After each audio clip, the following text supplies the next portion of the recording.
₹10 કેવાના તમે 5 રૂપિયા વોશરૂમ નો કરે ₹10 કેવાના ઉમેર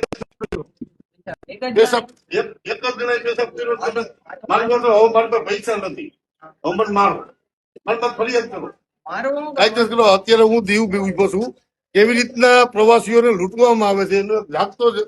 નમૂનો છે ખાલી મૂતરણી કરવા માટે ₹5 ટોકન અમે લીધેલું હતું આ ટોકન એ ટોકનમાં પેશાબ કર્યો હવે આ ભાઈ પાસે આવીને ₹10 માગે છે ₹5 ટોકન આપી દીધું અમને ભાઈ ટોકન વગર તો હું નતું ગયો ને ટોકન લીધું હતું ને આ ટોકન લીધું હતું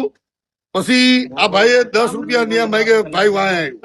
આ કેવી રીતના પ્રવાસીઓ આમાં જો લાખો પ્રવાસીઓ છે અત્યારે એની મજા લેવા આવે છે અને આ લોકો છે ખુલ્લે લૂંટ મારી પાસે પૈસા નથી મારે પૈસા નથી દેવા તમે પણ મારો ગુનો દાખલ કરો क्या बोलते हो आप 50 कहाँ से आए हो गुड़गांव से हम गाँव से आए हैं 50 कपड़े बदलने के 50 हम गाँव एनसीआर से आए हैं कपड़ा चेंज करने के लिए आप जो ही सब हम लोगों से लिए जा रहे हैं यहाँ पर नजदीक मुझे में समझ नहीं आ रही है कि सरकार क्या कर नजदीक रही में है हो दिनेश भाई कहाँ पर है हमारी सरकार क्यों सोई हुई है कि हम कहीं अगर जाते हैं तो कपड़े चेंज करने के लिए हमें 50 रुपीज देने पड़ रहे हैं अरे ये आवाज नहीं आवे क्या सरकार ऑथराइज कर रखी है इनको ये देखो सरकार ने ये ऑथराइज बाहर किया है नहाया है 50 रुपए दिए 50 बच्चे के 50 रुपए दिए सिर्फ बाहर एक पाइप से नहलाने के बच्चे को 50 रुपए लिया